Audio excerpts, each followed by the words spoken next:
Okay guys, today I'll be reading the Game of Thrones book, A Game of Thrones, the very first book in the series. So let's get going. A Game of Thrones, Book 1, A Song of Ice and Fire.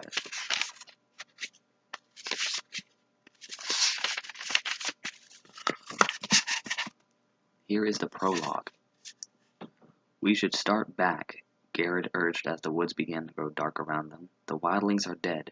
Do the dead frighten you, Sir Waymore Royce asked, with just a hint of a smile. Garrett did not rise to debate. He was an old man past 50, and he had seen the lordlings come and go. Dead is dead, he said. We have no business with the dead. Are they dead? Royce asked softly. What proof have we?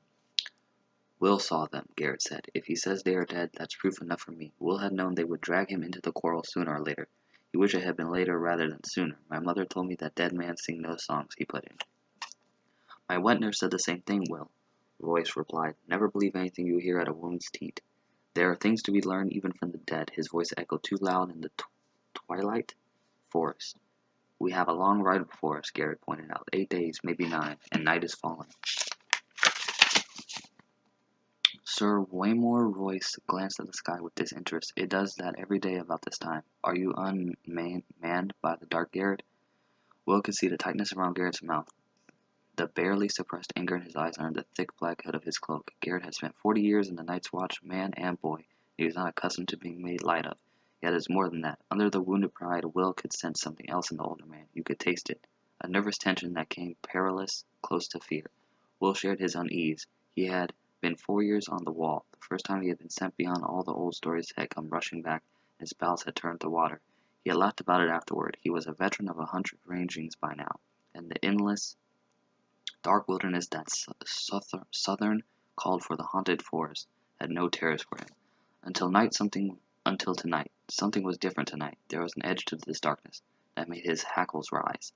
9 days and they had been riding north and northwest and then north again, farther and farther from the wall, hard on the track of a band of wildling raiders. Each day had been worse than the day that had come before it. Today was the worst of all. A cold wind blowing out of the north, it made the trees rustle like living things. All day Will had felt that something was watching him, something cold and implacable that loved him not. Garrett had felt it too. Will wanted nothing so much as to ride hell-bent for the safety of the wall, but that was not a feeling to share with your commander. Especially not a commander like this one. Sir Waymore Royce was the youngest son of an ancient house with too many heirs. He was a handsome youth of 18, great-haired and graceful and slender as a knife. Mounted on his huge black deserter, the knight towered above Will and Garrett on their smaller garrons. He wore black leather boots, black woolen pants, black moleskin gloves, and a fine supple coat of gleaming black ringmail. Over the layers of black wool and boiled leather, Sir Waymore had been a sworn brother of the Night's Watch for less than half a year, but no one could say he had not prepared for his vocation, at least in so far as his wardrobe was concerned. His cloak was his crowning glory, stable and thick and black and soft as sin. Bet he killed them all himself, he did, Garrett told the barracks over wine. Twisted their little heads off, our mighty warrior. They all shared the laugh. It's hard to take orders from a man you laughed at in your cups, Will reflected as he sat shivering atop his garron. Garrett must have felt the same. Mormont said we should track them, and we did, Garrett said. They're dead. They shan't trouble us no more. There's a hard riding for us. I don't like this weather now. If it snows, we could be a fortnight getting back, and snow's the best we can hope for. Ever seen an ice storm, my lord?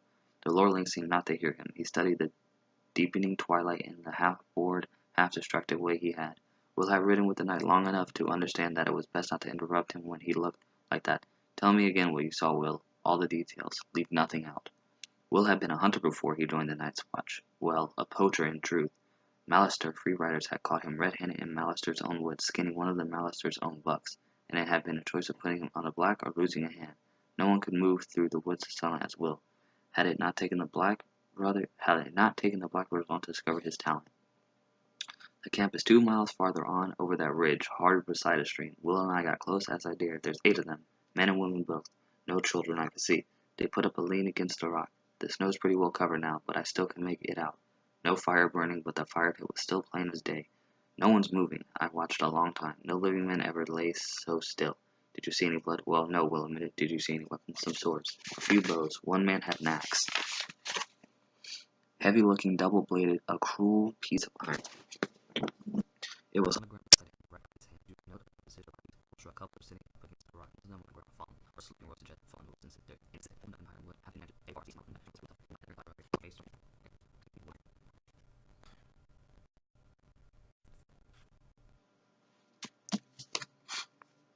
Have you drawn any watches this past week, Will? Yes, my lord. There was never a week when we did not draw a dozen bloody watches. What was that man driving at? And how did you find the wall? Weeping, Will said, frowning. He saw it clear enough that the lordling had pointed out. They couldn't have froze, not if the wall was weeping. It wasn't cold enough. Royce nodded. Right, lad. We've had a few light frosts this past week and a quick flurry of snow, and then but surely no cold fierce enough to kill 8 grown men.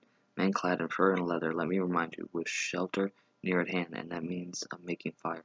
The night smell is cocksure. Will lead us there. I would see these dead men for myself.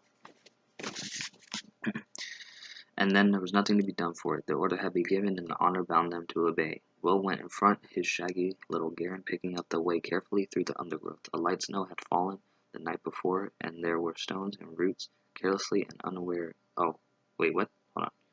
Stones and roots. Oh, fallen the night before, and there were stones and roots and hidden sinks just lying under the crust, waiting for the careless and the unwary.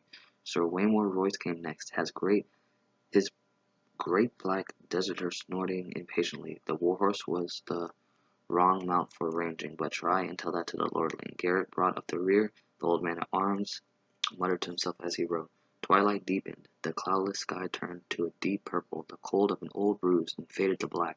The stars began to come out. A half-moon rose. Will was grateful for the light. We can make a better pace than this, surely, Royce said, when the moon was full risen. Not with this horse, Will said. Fear had made him insolent. Perhaps my lord would care to take the lead. So Waymore Royce did not deign to reply. Somewhere off in the wood, a wolf howled. A wolf in the woods, a wolf howled. Blah. Will pulled his Garen over beneath an ancient gnarled ivy and dismounted. Why are you stopping? Sir Waymore asked. Best to go rest on the way of my foot, my lord. It's just over that ridge. Royce paused a moment, staring into the distance, his face reflective. A cold wind whispered through the trees. His great stable cloak stirred behind like something half alive. There's something wrong here, Garrett muttered, and the young knight gave a disdainful smile. Is there? Can't you feel it? Garrett asked. Listen to the darkness. Will could feel it. 4 years in the Night's Watch and he had never been so afraid. What was it? Wind, streets rustling, a wolf. Which sound is it that unmans you so, Garrett? When Garrett did not answer, Royce slid gracefully off his saddle. He tied the deserter securely to a low-hanging limb, well away from the other horses, and drew his longsword from its sheath. Jewels glittered in its hilt, and the moonlight ran down the shining steel. It was a splendid weapon, castle-forged and new-made from the look of it. Will doubted it had ever been swung in anger.